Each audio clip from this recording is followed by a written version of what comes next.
Hi, I'm an old guy and I do maths, and today we're looking at confidence intervals and what they are. And before I go any further, I'm talking with respect to samples, not populations.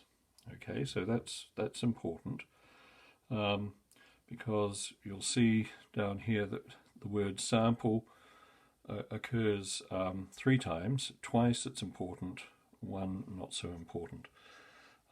Okay, so what is a confidence interval?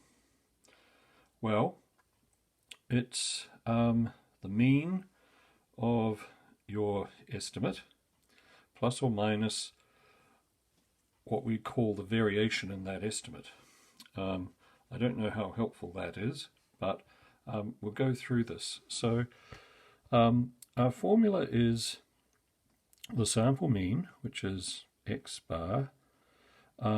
This thing z, what I call a z, is a confidence level value. And if you're doing this at school or university, you may be slightly familiar with this. I've just taken a series of these values off a table, and if you're working from a textbook on this, you'll be given the appropriate values somewhere in the textbook.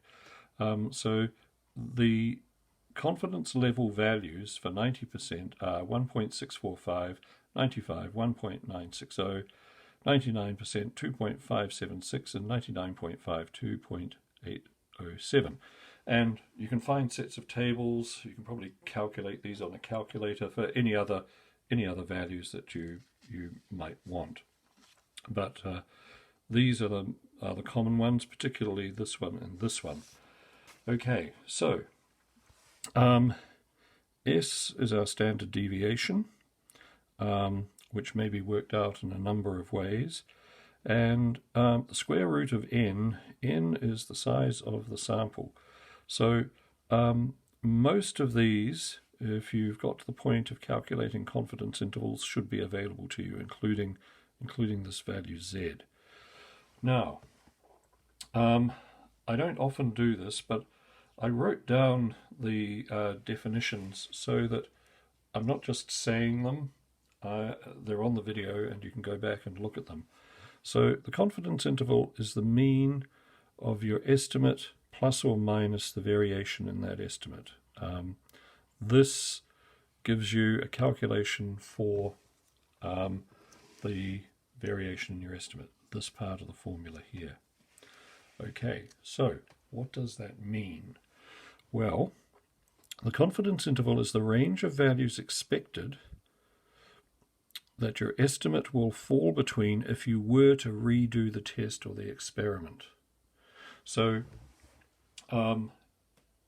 it's a range of values. Say you've got a complete range between 1 and 100, and you want to know what the expectation is that if you redo your experiment, the value that you get will fall between 50 and 70. Well,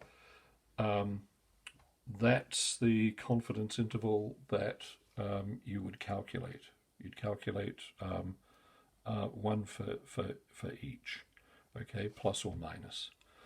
I hope that makes some sense. There'll be other videos on confidence intervals in the playlist, various aspects of them.